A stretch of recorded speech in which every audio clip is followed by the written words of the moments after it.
Alhamdulillahi Rabbil Alamin. Wa bihi nasta'inu ala umurid dunya waddin. Wassalatu wassalamu ala ashrafil anbiya'i wal mursalin, Sayyidina wa habibina wa syafi'ina wa maulana Muhammadin wa ala alihi wa ashabihi ajma'in. Amma ba'du, faya ibadallah, usikum wa nafsi bitaqwallahi wa ta'atihi la'allakum tuflihun.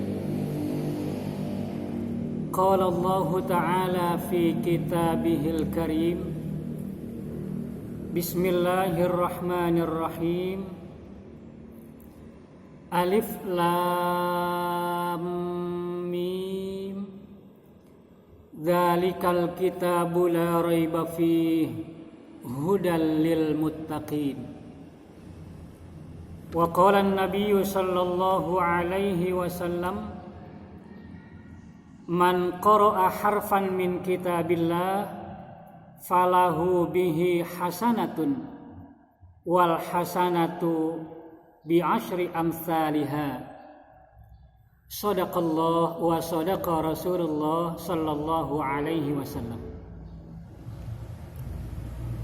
Kaum muslimin yang saya hormati, pada kesempatan saat ini saya ingin berbicara tentang Al-Quran. Quran itu diambil dari kata qara'a yaqra'u Qur'anan, artinya bacaan.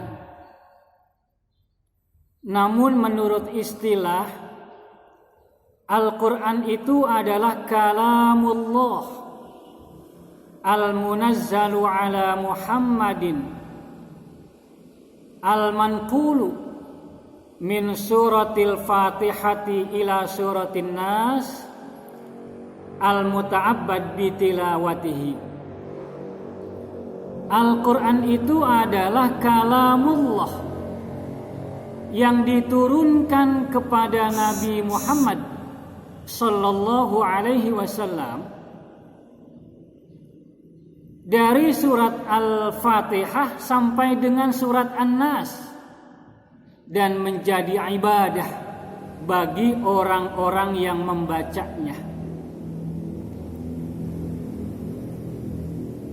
Kaum muslimin,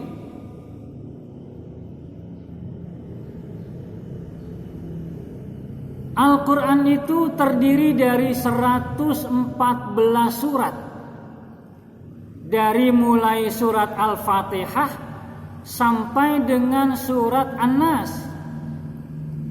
Namun ada orang yang berpendapat, ada ulama yang berpendapat bahwa surat dalam Al-Quran itu 113. Apabila ada ulama yang berpendapat Al-Quran itu jumlah suratnya 113, maka surat At-Taubah masuk dalam surat Al-Anfal. Surat yang ke-9 masuk dalam surat yang ke-8. Sehingga dua surat itu dijadikan satu. Maka jumlahnya 113 surat. Ayat-ayatnya banyak ulama berbeda pendapat. Tapi saya mengambil pendapat ulama yang mengatakan bahwa ayatnya itu 6.666 ayat. Terbagi kepada 30 juz. 30 bagian, 30 juz.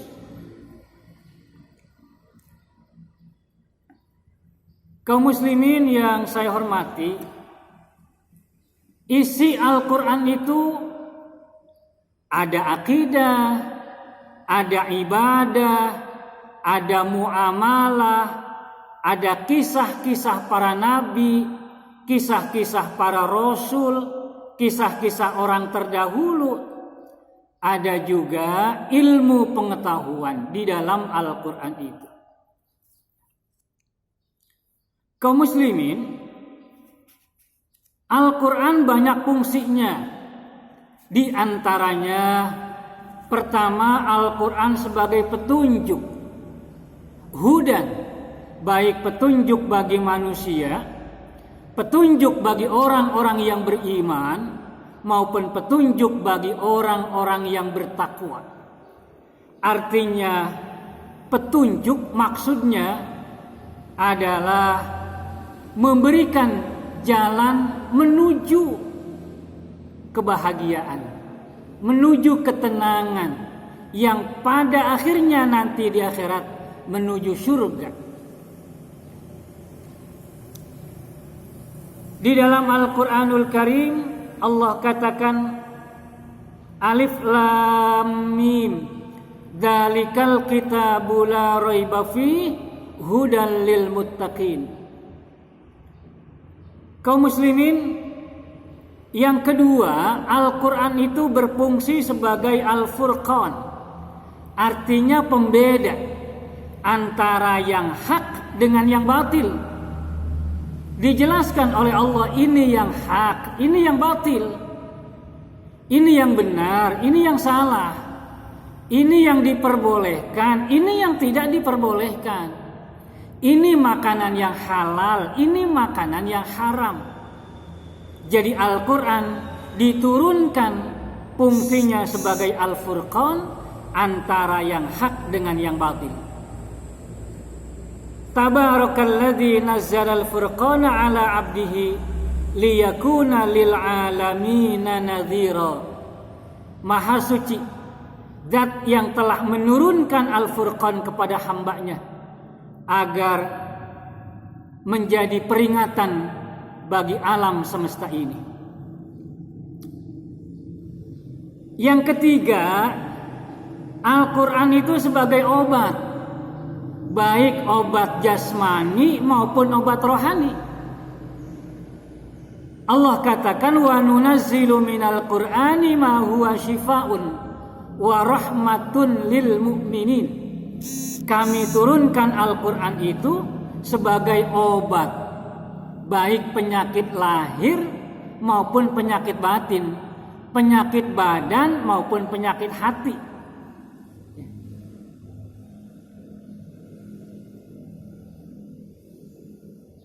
Yang keempat, mau'izah, menjadi penasehat buat kita semua.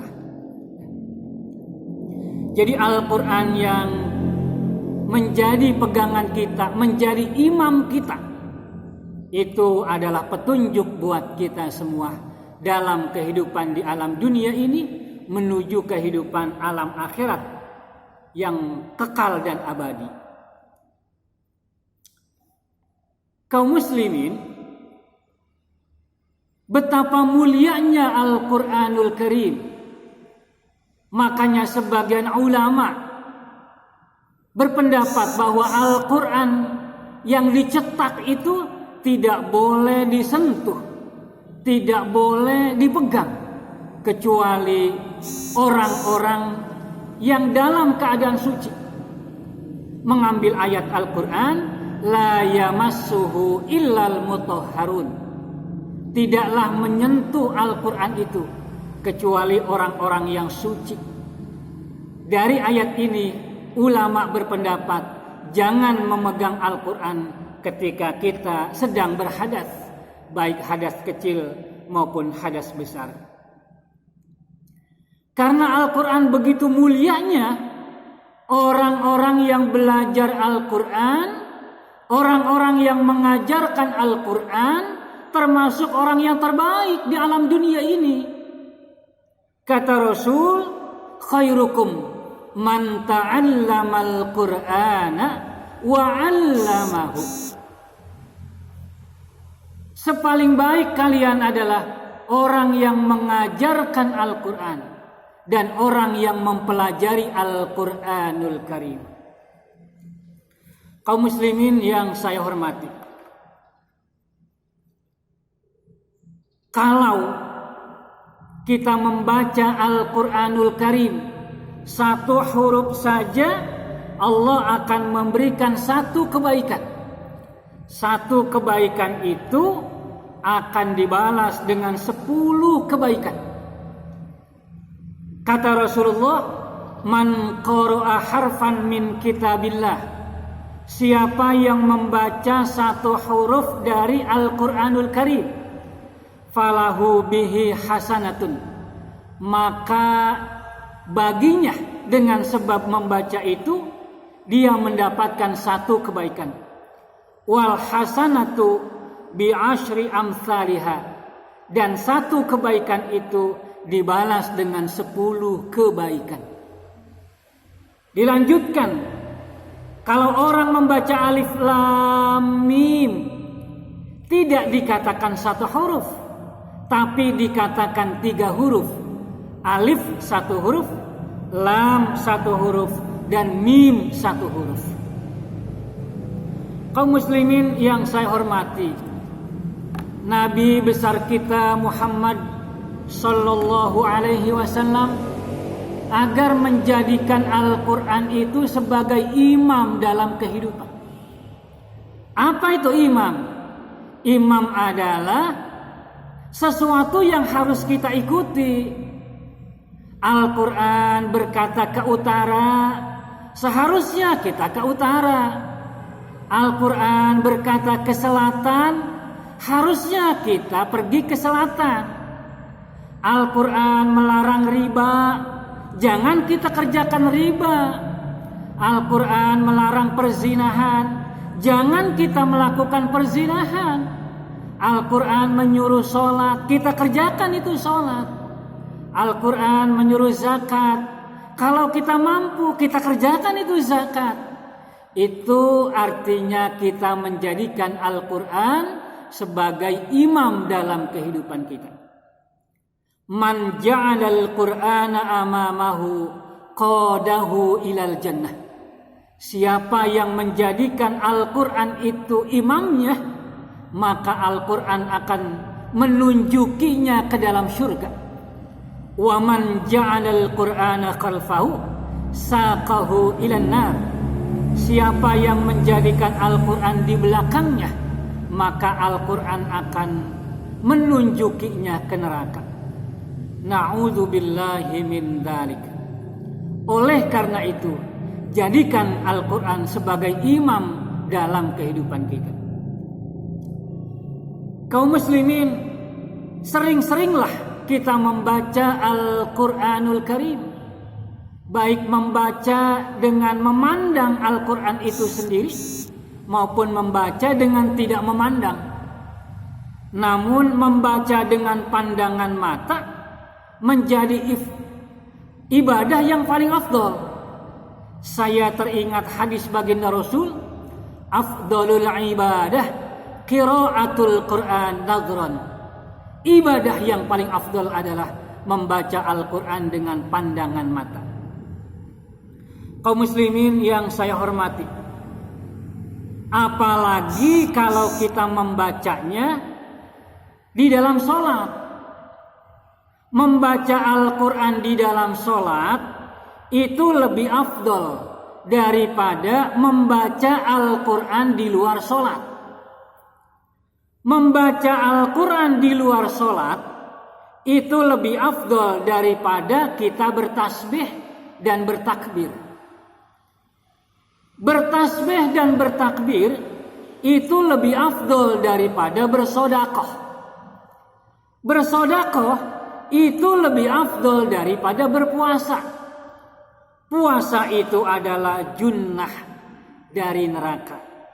As-saumu junnatun minan nar.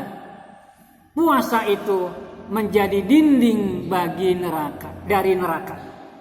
Puasa saja menjadi dinding bagi neraka, apalagi sedekah. Sedekah saja jadi dinding api neraka, apalagi tahlil dan tahmid. Tahlil dan tahmid saja menjadi dinding bagi neraka, dari neraka, Apalagi membaca Al-Quran di luar sholat. Membaca Al-Quran di luar sholat aja menjadi dinding dari neraka. Apalagi membaca Al-Quranul Karim di dalam sholat. Oleh karena itu perbanyaklah membaca Al-Quranul Karim. Karena nanti Al-Quran akan menjadi penolong kalau kita berada di alam kubur. Menjadi penolong kalau kita berada di alam barzakh. Menjadi penolong kalau kita berada di alam akhirat nanti. Begitu kata Rasulullah sallallahu alaihi wasallam. Iqra'ul Qur'an, bacalah Al-Qur'an, fa innahu ya'ti yaumal qiyamati syafi'an li ashabi. Karena Al-Qur'an itu datang pada hari kiamat akan menjadi syafaat, akan memberi syafaat bagi orang-orang yang suka membacanya. Mudah-mudahan kita bisa menjadikan Al-Quran sebagai petunjuk buat kita semua. Sering-sering kita baca, insya Allah nanti di akhirat dia akan menemani kita. Wabillahi taufiq wal hidayah. Wassalamualaikum warahmatullahi wabarakatuh.